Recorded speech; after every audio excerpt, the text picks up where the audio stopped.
ಎಲ್ಲರಿಗೂ ನಮಸ್ಕಾರ. ಪರಿಮಳ ಕಿಚನ್ಗೆ ಸ್ವಾಗತ. ನಾನು ನಿಮ್ಮ ಪರಿಮಳ. ಇವಾಗ ಬೇಸಿಗೆಗಾಲ ಆಗಿರೋದ್ರಿಂದ ಕಡಿಮೆ ಸಮಯದಲ್ಲಿ ಕಡಿಮೆ ಪದಾರ್ಥ ಬಳಸಿ ರುಚಿಯಾಗಿ ಅವಲಕ್ಕಿ ಸಂಡಿಗೆ ಮಾಡುವುದು ಹೇಗೆ ಅಂತ ತೋರಿಸ್ತಾ ಇದ್ದೀನಿ. ಇದನ್ನ ಹಿಂದಿನ ದಿನ ನೆನೆಸ್ಬೇಕು, ರುಬ್ಬೇಕನ್ನ ಏನೂ ಇಲ್ಲ. ಆರಾಮಾಗಿ ನೀವು ಅನ್ಕೊಂಡಾಗ 1 ಅವರ್ ರೆಡಿ ಮಾಡ್ಕೊಂಡ್ಬಿಟ್ರೆ ಸಾಕು. ಹಾಗಾದ್ರೆ ಬನ್ನಿ, ಇದಕ್ಕೆ ಏನೇನು ಪದಾರ್ಥ ಹಾಕಬೇಕು ಮತ್ತು ಮಾಡುವುದು ಹೇಗೆ ನೋಡ್ಕೊಳ್ಳೋಣ. ಅರ್ಧ ಕೆಜಿ ಅಷ್ಟು ಗಟ್ಟಿ ಅವಲಕ್ಕಿ ತಗೊಂಡಿದ್ದೀನಿ. ನೋಡಿ, ಇದನ್ನ ದಪ್ಪ ಅವಲಕ್ಕಿ ಅಂತನೂ ಅಂತೀವಿ, ಗಟ್ಟಿ ಅವಲಕ್ಕಿ ಅಂತನೂ ಅಂತೀವಿ. ಇದನ್ನ ಅರ್ಧ ಕೆಜಿ ಅಷ್ಟು ತಗೊಂಡು ಒಂದು ಪಾತ್ರೆಗೆ ಹಾಕೋತಾ ಇದ್ದೀನಿ. ಪಾತ್ರೆಗೆ ಹಾಕೊಂಡು 2 ರಿಂದ 3 ಸಲ ಚೆನ್ನಾಗಿ ತೊಳ್ಕೊಬೇಕು.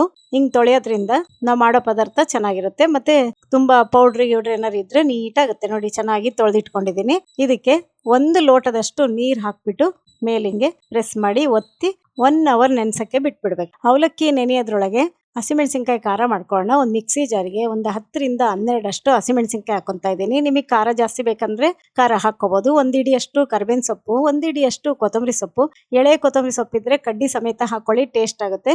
ರುಚಿಗೆ ಬೇಕಾಗುವಷ್ಟು ಉಪ್ಪು, 1/4 ಸ್ಪೂನ್ ಅಷ್ಟು ಅರಿಶಿಣದ ಪುಡಿ, ಅರ್ಧ ಸ್ಪೂನ್ ಅಷ್ಟು ಇಂಗು, ಇಷ್ಟು ಹಾಕೊಂಡು ಪೇಸ್ಟ್ ಮಾಡ್ಕೋಬೇಕು. ತುಂಬಾ ನುಣ್ಣಗ್ ಬೇಡ. ನೋಡಿ, ಈ ಕನ್ಸಿಸ್ಟೆನ್ಸಿಯಲ್ಲಿ ನೀವು ಪೇಸ್ಟ್ ಮಾಡ್ಕೋಬೇಕು. ಈಗ 1 ಅವರ್ ಆಯ್ತು. ಅವಲಕ್ಕಿ ಹೆಂಗ್ ನೆಂದಿದೆ ಅಂತ ನೋಡೋಣವಾ. ನೋಡಿ, ಎಷ್ಟು ಚೆನ್ನಾಗಿ ನೆಂದಿದೆ. ಹೂವು ಅರಳಿದಂಗೆ ಅರಳಿದೆ. ಅಷ್ಟು ಚೆನ್ನಾಗಿ ಮೆತ್ತಿಗೆ ನುಣ್ಣಗಾಗಿದೆ. ಹಿಂಗ್ ಮಾಡಿದ್ರೆ ಕೈಗೆ ಹಂಗೆ ಪೇಸ್ಟ್ ತರ ಆಗ್ಬೇಕು. ನೋಡಿ, ಹಿಟ್ಟು ತರ ಆಗಿದೆ. ನೆಂದಿರೋ ಅವಲಕ್ಕಿನೆಲ್ಲ ಒಂದ್ ದೊಡ್ಡ ಪಾತ್ರೆಗೆ ಹಾಕೋತಾ ಇದ್ದೀನಿ. ಅಷ್ಟು ಹಾಕೊಂಡಾದ್ಮೇಲೆ ಈಗ ಹಸಿಮೆಣಸಿನ್ಕಾಯಿ ಖಾರ ಅಷ್ಟು ಹಾಕೊಂತಾ ಇದ್ದೀನಿ. ನಾನು ಹಾಕಿರೋ ಮೆಜರ್ಮೆಂಟ್ಗೆ ಅಷ್ಟು ಖಾರ ಸರಿ ಆಗುತ್ತೆ. ನಿಮಗೆ ಖಾರ ಉಪ್ಪು ಎಲ್ಲ ನಿಮ್ಮ ರುಚಿ ತಕ್ಕಂಗೆ ನೀವು ಹಾಕೋಬಹುದು. ಹಾಕೊಂಡು ಚೆನ್ನಾಗಿ ನಾದ್ಕೋಬೇಕು. ಸ್ವಲ್ಪ ನಾದ್ಕೊಂಡಾದ್ಮೇಲೆ 1 ನಿಂಬೆಹಣ್ಣಷ್ಟು ನಾನು ರಸ ಹಾಕೊಂತಾ ಇದ್ದೀನಿ. ನಿಂಬೆಹಣ್ಣಿನ ರಸ. ಉಪ್ಪು, ಹುಳಿ, ಖಾರ ಎಲ್ಲ ಇದ್ರೇನೆ ಚೆನ್ನಾಗಾಗೋದು. ನೋಡಿ, ಚಪಾತಿ ಹಿಟ್ಟು, ರೊಟ್ಟಿ ಹಿಟ್ಟು ನಾದ್ಕೊಂತೀರಲ್ವಾ, ಅದೇ ವಿಧಾನದಲ್ಲಿ ನೀವು ನಾದ್ಕೋಬೇಕು. ನುಣ್ಣಗಾಗ್ಬೇಕು, ಮುದ್ದೆ ತರ ಆಗ್ಬೇಕು. ನೋಡಿ, ಈ ಕನ್ಸಿಸ್ಟೆನ್ಸಿ ಬರಬೇಕು. ಈ ಹದಕ್ಕೆ ಬಂದ ಮೇಲೆ ಸಂಡಿಗೆನ ಹೆಂಗ್ ಮಾಡೋದು ಅಂತ ನಾನು ತೋರಿಸ್ಕೊಡ್ತೀನಿ.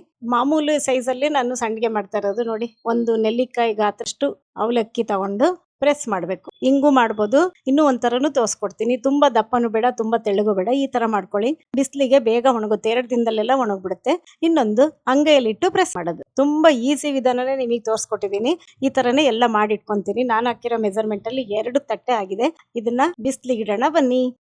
ಇವಾಗ 2 ತಟ್ಟೆನೂ ಬಿಸಿಲಿಗೆ ಇಡ್ತಾ ಇದ್ದೀನಿ. ಈಗಾಗಲೇ ಬೆಳಗ್ಗೆ 8:30. ನೋಡಿ, ಎಷ್ಟು ಬಿಸಿಲು ಬಂದಿದೆ ಅಂತ. 2 ದಿನ ಸಾಕು ಸಂಡಿಗೆ ಒಣಗಕ್ಕೆ. ತುಂಬಾ ಚೆನ್ನಾಗಿ ಒಣಗಿಸಿದ್ಮೇಲೆ ತಂದಿದ್ದೀವಿ. 2 ದಿನ ಆಯ್ತು. ಈಗ ಇದನ್ನ ಕರ್ದು ತೋರಿಸ್ತೀನಿ. ಇದನ್ನ ಒಂದ್ಸಲಿ ನೀವು ಮಾಡಿ ಇಟ್ಕೊಂಡ್ಬಿಟ್ಟು ಏರ್ ಟೈಟ್ ಬಾಕ್ಸಿಗೆ ಹಾಕಿ ಇಟ್ಕೊಂಡ್ಬಿಟ್ರೆ 1 ರಿಂದ 2 ವರ್ಷ ಆರಾಮಾಗಿ ಬಳಸ್ಬೋದು. ಹಬ್ಬಗಳಲ್ಲಿ ಬಳಸ್ಕೋಬಹುದು. ಯಾಕೆಂದ್ರೆ ಬೆಳ್ಳುಳ್ಳಿ, ಈರುಳ್ಳಿ ಏನೂ ಹಾಕಿಲ್ಲ ಇದಕ್ಕೆ.